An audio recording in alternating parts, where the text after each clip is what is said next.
السلام عليكم ورحمة الله وبركاته. ازيكم يا حبايبي، عاملين ايه؟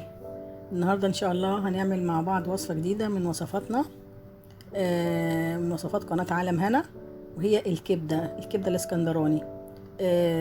احنا هنعملها بنفس الطريقة، بس هنعمل عليها اضافات هتزيد من طعمتها ومن حلاوتها ان شاء الله، وتكون مفيدة اكتر. طبعا زي ما انا متعودة دايما ما بعملش الفيديو خالص الا لما ببقى متاكده ان الطريقه بتبقى سهله والمقادير مظبوطه والطعم ان شاء الله يبقى جميل جدا ويعجبكم.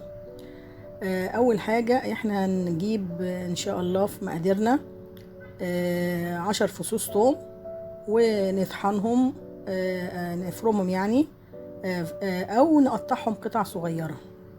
التوم ده مهم جدا للكبدة، وهو يعني نمرة واحد في المكونات اللي بتتحط في الكبدة، بتديها طعم حلو وريحة جميلة وبتضيع الزفارة. تاني حاجة في المكونات عندنا الفلفل الأخضر، الحامي والبارد.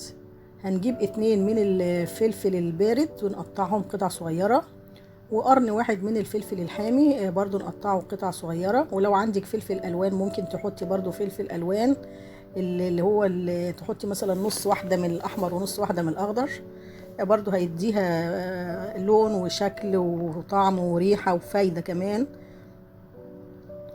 الكبدة زي ما انتم عارفين يعني من الأكلات الجميلة جدا والمفيدة، لأن هي فيها بروتينات عالية، فيها فيتامينات كتيرة جدا، فيها طبعا دهون لأن بتحط لها زيت وحاجات من دي برضو، فبتبقى هي مهمة جدا للأطفال طبعا وللكبار. لو الكبار بيلعبوا رياضة فهي بتمد الجسم بالطاقة. وكمان هي بتعالج الانيميا، يعني لو في حد لا قدر الله عنده انيميا، فاكبر علاج للانيميا هي الكبده. طبعا زي ما انتم شفتوا كمان معانا في المكونات الطماطم، بنجيب طماطميتين ونقطعهم، وبصلايه برضو متوسطه ونقطعها. دي الاضافات الجديده اللي بتخلي الكبده طعمها جميل جدا وتخليها طريه وريحتها حلوه جدا، اللي هي الطماطم والبصل. يعني كلنا متعودين بنعملها بالفلفل والثوم. الاضافات النهارده البصل والطماطم، وممكن تضيفوا كمان انتوا من عندكم الفلفل الالوان. زي ما انتوا شفتوا جهزنا البصل والطماطم والفلفل، فلفل حامي وفلفل بارد. طبعا احنا جايبين نص كيلو كبده، بنجيبها فريش. طبعا اهم حاجه لازم تبقى فريش من عند الجزار، وبنقطعها زي ما انتوا شايفين زي قطع البطاطس كده، زي صوابع البطاطس. في ناس بتقطعها زي العصافير، يعني قطع صغيرة زي ما قطعنا الطماطم كده. بنجيب الجريل على النار أو طاسة، ونسيبها لما تسخن، وننزل عليها ب4 معالق زيت. ولازم نتأكد إن الزيت يسخن جامد جدا جدا جدا، علشان تسمعي صوت الطشة، علشان المسام بتاعة الكبدة تقفل وما تنزلش ميتها وتستوي بسرعة. ونوزعها زي ما انتم شايفين في الطاسه او في الجريل، ما تبقاش متكومه فوق بعضها. وما نقلبهاش، اول ما نحطها نسيبها شويه لحد ما ما لونها يغير من تحت. ننزل عليها طبعا بالثوم، معلقه كبيره ثوم او معلقه كبيره ونص ثوم. زي ما انتم شايفين هي بتحب الثوم الكتير، يعني زي ما احنا قلنا هم تقريبا 10 فصوص ثوم، احنا فرمينهم او بتقطعوهم بالسكينه كده قطع صغيره. وبعد ما نحط الثوم نقلبهم كلهم علشان الثوم يتوزع فيها، ونفردها زي ما انتم شايفين كده في الجريل كلها، بحيث ان كلها زي ما بقول لكم تبقى مفروده، ما يبقاش في قطع فوق التانية. تاني حاجه هننزل عليها بالفلفل الالوان او الفلفل الاخضر والحامي، اللي هو البارد والحامي، ونقلبهم برضو تقليبه كويسه ونسيبهم شويه زي ما انتم شايفين بالطريقه دي. زي ما انتوا شايفين، زي ما انتوا عارفين الكبده لو انت جبتيها وعايزه ما تعمليهاش مثلا النهارده، ممكن تحطيها تحت الرف بتاع يعني على الرف اللي هو بيبقى تحت الفريزر على طول. تقدري تسيبيها يوم او يومين، مفيش مشكله. اكتر من كده لا طبعا. طيب لو عايزه تشيليها في الفريزر تشيليها قد ايه؟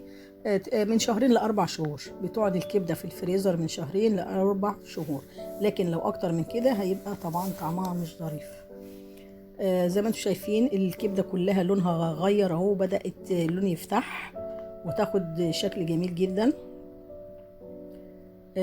وبنقلبها كل شويه كده. طبعا في الاول احنا مش بنقلبها عشان زي ما احنا قلنا في اول ما نحطها ممكن تنزل ميتها، لكن بعد كده عادي خلاص.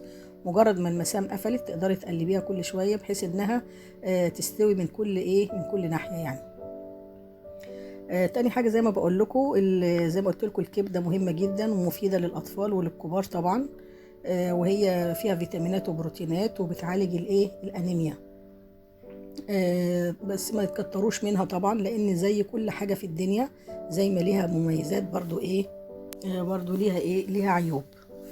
برضو من ضمن الفوائد بتاعه الكبده انها بتحارب يعني بتخلي الجسم يحارب الخلايا السرطانيه والعياذ بالله. ربنا يحفظنا جميعا.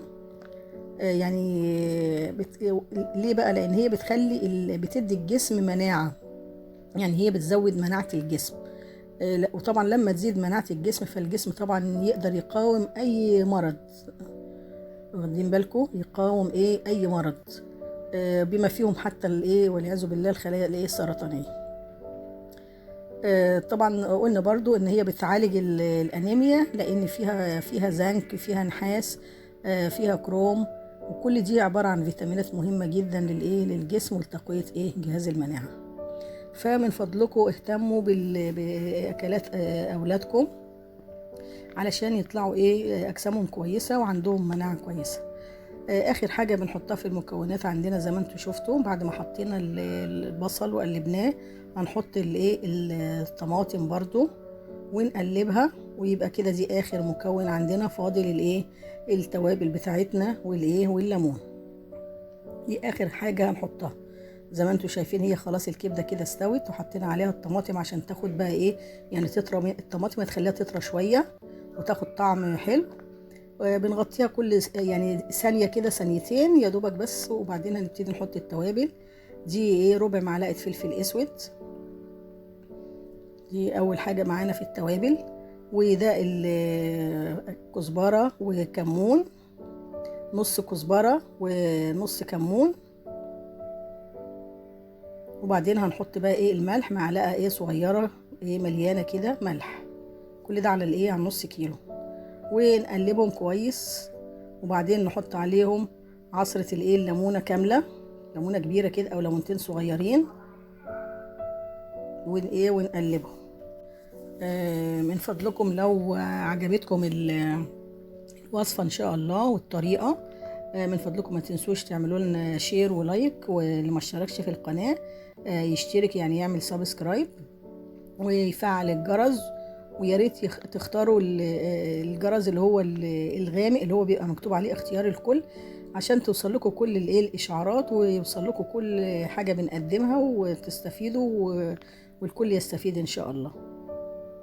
زي ما انتم شايفين خلاص هي كده جهزت. بنغطيها دقيقتين بس علشان التوابل والليمون يعني تشرب منهم، ثواني يعني حاجه ثواني، وخلاص نطفي عليها ونقدمها ان شاء الله، وبالهنا والشفا.